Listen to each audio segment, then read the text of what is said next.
Breath of the Wild is a very big game and has a very big world map. We happen to know that Breath of the Wild's sequel is going to use the same world as the first game, but obviously, some things will have to change. One of these is going to be the dungeons.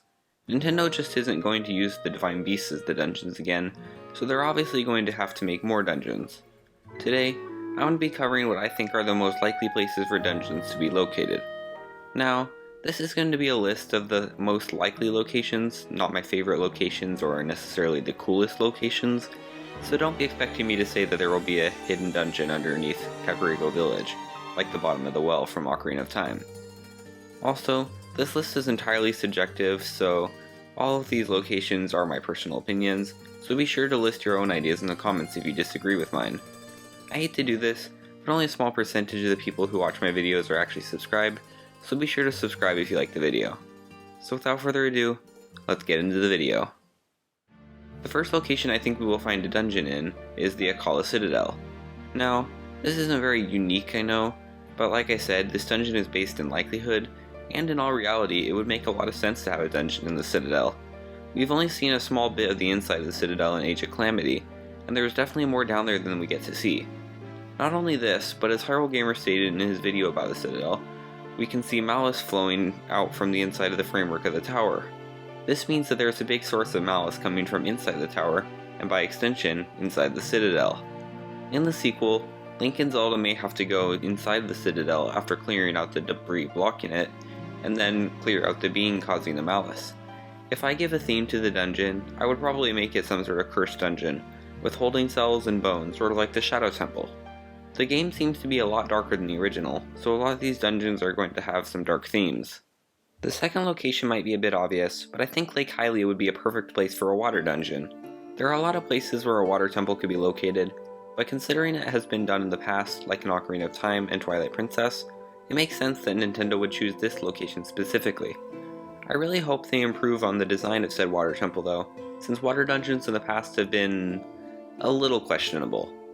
I think Nintendo will really play into the elemental aspects of Breath of the Wild's engine, and utilize electricity in the water temple, since that's where the electric dragon Farosh goes into, and Lake Hylia is in the Farron Region, which has a lot of electricity.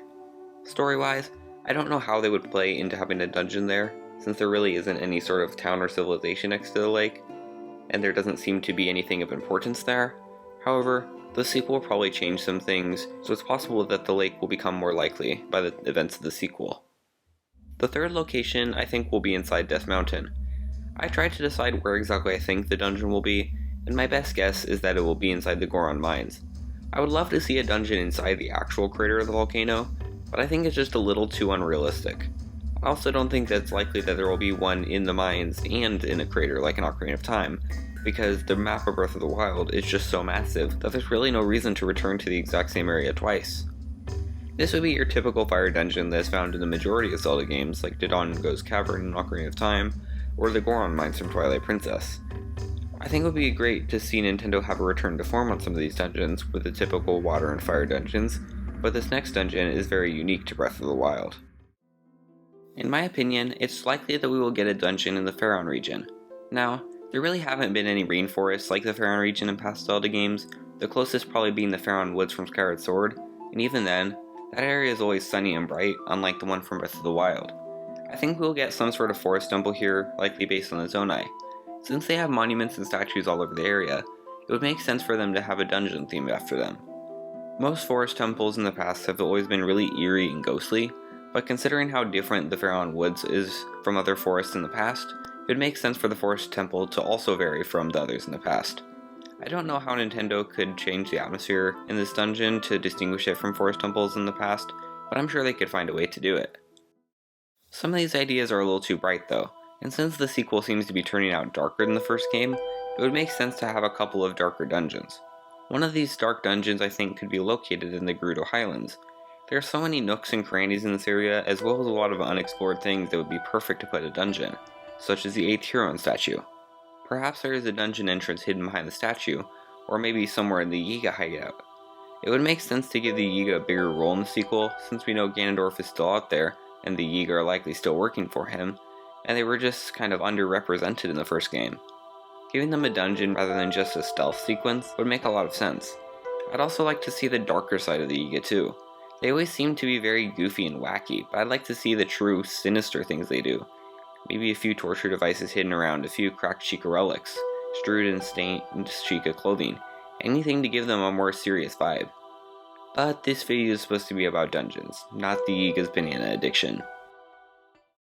Going to another region we haven't covered yet, I think it's almost a guarantee we'll see some form of snow dungeon, like Snowhead or Snow Peak Mansion from the Hyrule region.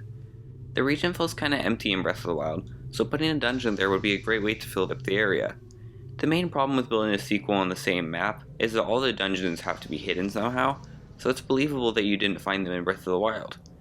This means that unless Nintendo can come up with some sort of plot point that explains this, most of the dungeons will have to be hidden inside mountains or underground. For this dungeon, however, we have a good reason for why Link couldn't find it in the last game, that being the snow. Nintendo could put it under the snow, and when Link does something, it rises from the snow like the linear mining facility rises from the sand in Skyward Sword. I don't know what Link would use to raise the dungeon though, because this is all speculation, so it's hard to tell what Nintendo will or won't do, especially since the only thing we know that is different between Breath of the Wild and its sequel is that the sequel is going to be darker. Another interesting location for a dungeon that isn't actually too unlikely is in the Great Plateau. This monumental area certainly doesn't have a lot on it during Breath of the Wild, but what about underneath it? Thanks to the DLC for the game, we know that there is another trial for the hero, which results in Link getting the Master Cycle. There may be more to the Great Plateau than even that though. In Breath of the Wild, the entrance to the Great Plateau is blocked off by a mound of rubble, which means it is only accessible via climbing or teleporting with the Sheikah Slate. It seems entirely possible that in clearing out the entrance during the reparations to Hyrule, they could discover a dungeon of some sort in there, and have to fight their way through the dungeon in order to reach the Great Plateau, perhaps because they lost the Sheikah Slate in some way. It has a perfect excuse for why we couldn't find it in Breath of the Wild, so it's totally a reasonable spot to put a dungeon. Okay, so now we have covered a total of 7 dungeon locations, which is close to the amount of dungeons that a normal Zelda game will have. However, there's still one more that we need to talk about, Hyrule Castle. It seems almost a guarantee that Hyrule Castle will be the final dungeon in the sequel, not just because there's plenty of precedent for a Hyrule Castle final dungeon, but because of how we see it rising out of the ground in the sequel. This is probably the most concrete evidence we have for any of these dungeons actually being in the game, having an actual scene in the trailer rather than just being predicted by precedent. I'm very curious how they will play it out though, since there will still be the same Hyrule Castle as it was in the first game, so in theory we'll know exactly where everything is. Regardless, it could make for a great final dungeon and perhaps be something like it was in Ocarina of Time, where it was hovering over the ground and only accessible after freeing all of the sages in order to build the bridge to allow Link to make it to the castle. That seems reasonable, but Nintendo could also come up with something totally unique and brand new to surprise us. I hope you enjoyed the video. I'm sorry if my video schedule is really messed up, and I apologize for the lack of videos recently. I'm working on a couple of really big ones and really long projects, so keep an eye out for those sometime in the nearish future. I'll still be working on smaller videos like this in the meantime to give you guys some content, but until those videos are done, video production might be a bit slower. If you enjoyed the video though, be sure to like and subscribe, and if you feel like I missed anything, then comment it down below. I really enjoy reading all your comments, so feel free to say anything down there. Also, be sure to follow my Instagram and Twitter accounts, which will be linked below. That's all I have for you guys today though, so until next time, I've been Truth Force, and I'm out.